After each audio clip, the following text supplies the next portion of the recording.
Batgirl, aka Barbara Gordon, is one of the most iconic heroes in DC Universe. As the daughter of Gotham City Police Commissioner James Gordon, Barbara grew up surrounded by law enforcement. But it wasn't enough for her to just stand on the sidelines. So, inspired by Batman, she created her own costume and identity, stepping into the shadows as Batgirl, proving that she has the brains, the skills, and the determination to make a difference in Gotham. But Barbara's path as Batgirl took a tragic turn. During the events of the Killing Joke, the Joker shot her a point-blank range, leaving her paralyzed from the waist down. Most would have given up the fight, but Barbara instead adapted, becoming Oracle, using her intellect and tech genius to support heroes across DC Universe from behind a computer screen. She coordinated missions, cracked systems, and became a vital part in the Bat family. Even without the cape, she proved she was still a hero. Years later, Barbara's story took another turn, but this time for better, when an advanced surgery and a painful rehabilitation allowed her to walk again. And even traumatized, she returned again to the streets as Batgirl, not as the same young woman who once wore the mask, but as someone shaped by loss,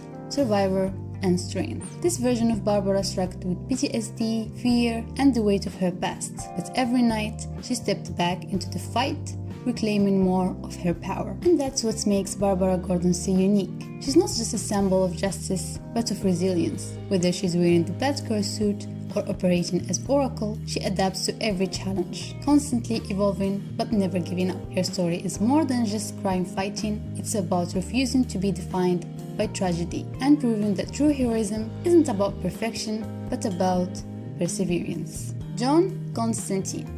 He is one of DC's most enigmatic and morally complex characters.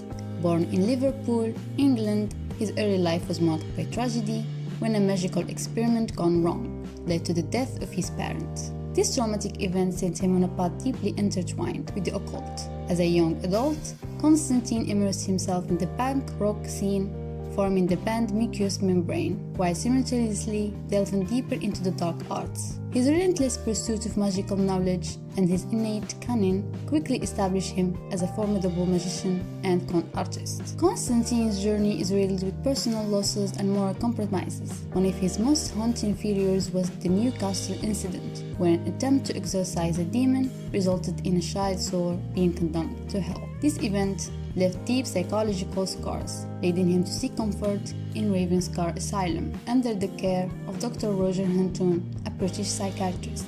But despite these setbacks, Constantine's resilience never wavered. He continued to confront supernatural threats and formed complex relationships with figures like Zatanna and Swamp Thing, further entrenching him in the mystical underworld. In the New 52 continuity, Constantine became a central figure in the Justice League Dark, leading a team of magical beings to combat arcane threats. His leadership was characterized by his unorthodox methods and willingness to blur ethical lines to achieve results. Constantine's battles extended beyond our realm, involving confrontations with entities like the Cult of the Cold Flame and the Upside Down Man. His action often placed him at odds with both allies and adversaries, highlighting his role as a hero who operates in the shadows. In 2005, Constantine hit theaters with Keanu Reeves in the lead role. While the film took creative liberties turning the blonde British occultist into a black-haired American, the essence of Constantine's character was still there. The chain-smoking demon hunter caught between heaven and hell, playing both sides to protect a world that barely knows he exists. And with the upcoming Constantine 2, it's clear that his story is far from over. Red Hood, aka Jason Todd. Growing up in Gotham's rough neighborhoods, Jason was the son of Willis Todd, a petty criminal, and Catherine Todd, who struggled with addiction. His early life was marred by hardship, leading him into a life of petty crime.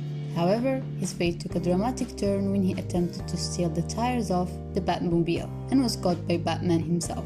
Recognizing potential in the young delinquent, Bruce Wayne took Jason under his wing, training him to become the second Robin. Eager to prove himself, Jason embraced the role with passion. But Jason's role as Robin was cut tragically short during the infamous A Death in the Family storyline. After discovering that his biological mother was alive, Jason set out to find her, only to be betrayed and handed over to the Joker. In a brutal encounter, the Joker beat Jason with a crowbar and left him in a warehouse rigged with explosives. Batman arrived too late to save him, and Jason's death left a profound impact on the Dark Knight, fueling his guilt and grief. Years later, Jason was resurrected by Talia al Ghul using the Lazarus Pit, a process that restored his body but left him emotionally scarred. Under Talia's guidance, he trained with All Caste, a group of mystical warriors, honing his combat skills and learning to summon the All Blades, mystical weapons effective against magical threats. But despite his training, Jason's anger and sense of betrayal led him to adopt the Red Hood persona, a moniker once used by the Joker. As Red Hood, Jason operated outside Batman's moral code, employing lethal force against criminals and challenging his former mentor's methods. But over time, Jason's path evolved from vengeance to a more nuanced form of vigilantism. He formed alliances with other heroes, including Arsenal and Starfire, as part of the Outlaws. While his method remained more ruthless than those of his Bat family counterparts, Jason sought redemption and a place among Gotham's protectors. His complex relationship with Batman and the rest of the Bat family underscores his ongoing struggle between his dark past and the hero he strives to become. Deathstroke, aka Slade Wilson. Born into a messy household, Slade endured a childhood marked by abuse and instability. Seeking escape, he enlisted in the US Army at a young age, where his exceptional skills quickly set him apart, which led to his selection for Team 7, a covert operations unit tasked with handling metahuman threats. During his time with Team 7, Slade underwent an experimental procedure that enhanced his physical and mental capabilities. Embracing his new abilities, Slade adopted the Deathstroke persona, becoming a highly sought-after assassin. His enhanced strength, agility, and intellect made him a formidable adversary, often clashing with heroes like the Teen Titans. However, his personal life suffered. His marriage to Andeline Kane collapsed, and his relationships with his children, particularly Grant and Rose, were fraught with tension. And in the aftermath of various conflicts, Slade's path took him to the organization Trust, where he worked alongside Blach Canary.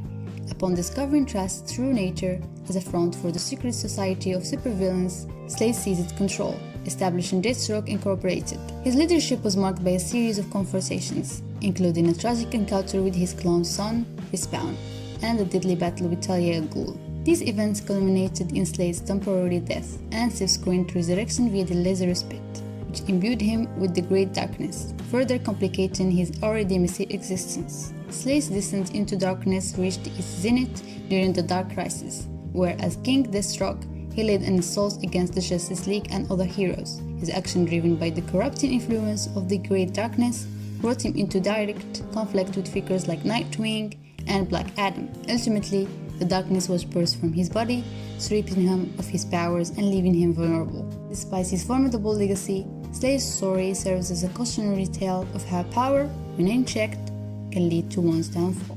Blach Canary, aka Dina Laurel Lance, was born into a legacy of heroism. Her mother, Dina Drake, was the original Black Canary and a member of the Justice Society of America, while her father, Larry Lance, served as a dedicated police officer. Despite her mother's initial reservations, Dina was determined to follow in her footsteps. At 19, she underwent strict training under the teaching of Ted Grant, also known as Wildcat, adopting the Black Canary mantle. Unlike her mother, Dina possessed a meta-gene that granted her the Canary Cry, a powerful sonic scream capable of incapacitating foes and shattering objects. Dina's prowess quickly earned her a place among the world's top martial artists and spot in the Justice League of America. Her partnerships with Green Arrow, Oliver Queen, evolved from camaraderie to romance, leading to a complex relationship marked by love, betrayal, and reconciliation. Together, they faced numerous challenges, including Dina's abduction and torture by a drug dealer, which resulted in the temporary loss of her Canary Cry and infertility. Despite these hardships, Dina's resilience shone through as she continued to fight crime and seek justice. In the wake of Oliver's apparent death, Dina relocated to Gotham City, where she partnered with Barbara Gordon to form the Birds of Prey. This alliance not only helped her crime-fighting career, but also led to the restoration of her powers and fertility after a dip in the Lazarus Pit. Dina's leadership skills were further recognized when she was appointed chairwoman of the Justice League of America. Her commitment to mentoring the next generation of heroes was evident when she adopted Sin, a young girl destined to become Lady Shiva's successor, choosing to raise her away from a life of violence. Dina's journey has been marked by personal and professional trials. Nevertheless, she remained steadfast in her mission, reforming the birds of prey and continuing to protect the innocent. Her story is one of perseverance, growth, and unwavering dedication to justice. As Blach Canary, Dina Laurel Lane stands as a testament to the strength and resilience of heroes who rise above diversity to make a difference in the world. Catwoman, aka Selena Kyle, made her debut in Batman 1 in 1940, created by Bill Finger and Bob Kane. Initially portrayed as a cunning jewel thief, known simply as the Cat, but she quickly became one of Gotham City's most enigmatic figures, dressed in sleek bodysuit and wielding a whip. Selena's agility, intelligence, and charm made her both a formidable adversary and an occasional ally to the Dark Knight. Her early escapades were driven by a desire for wealth and excitement, but over time, her character evolved into a complex anti-heroine with a moral code of her own. Delving into her origins, Selena's backstory has undergone several reinterpretations. In Frank Miller's Batman Year One, she is depicted as dominatrix who turns to burglary to escape her circumstances. Other narratives suggest she endured an abusive marriage, leading her to reclaim her autonomy through theft. Some storylines even hint at her being the illegitimate daughter of crime lord Carmine Falcone, adding layers to her connection with Gotham's underworld. Despite these varied tales, a consistent theme remains: Selena's resilience and determination to carve out her own path in a city rife with corruption. Beyond her criminal endeavors, Catwoman's relationship with Batman stands as one of the most intricate dynamics in comic book history. Their interactions swing between adversarial confrontations and deep romantic entanglements, highlighting the thin line between heroism and villainy. Selena's actions often blur ethical boundaries, but her underlying sense of justice and protection for Gotham's marginalized communities showcase her as more than just a thief. This duality has solidified her stature not just as a member of Batman's rogues gallery, but also as a pivotal figure in his life. Grifter, aka Cold Cash, emerged as a formidable figure in the DC universe following the 2011 New 52 reboot. Originally a skilled con artist and a former Special Forces operative, Cole's life took a dramatic turn when he was abducted by the Daimonites, an alien race intent on using him as a host. The procedure failed, but it left him with the ability to perceive their telepathic communications, forcing him into a hidden war against these extraterrestrial invaders. This newfound awareness marked the beginning of his transformation from grifter to a hero. Cole's past is deeply connected with covert military operations. He served in elite units like Team 6 and Team 7, where he undertook missions to counter metahuman threats.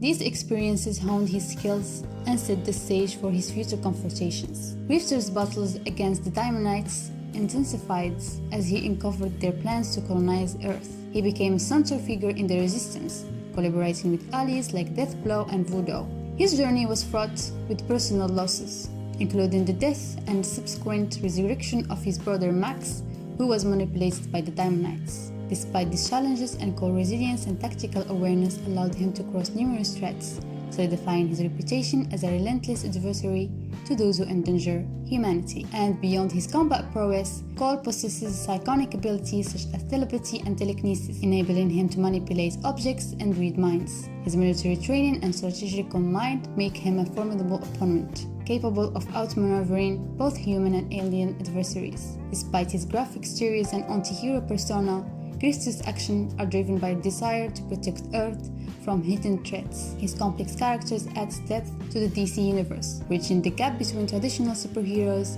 and the shadowy world of espionage. The Question, aka Victor Sage, is a relentless vigilante whose pursuit of truth defines his existence.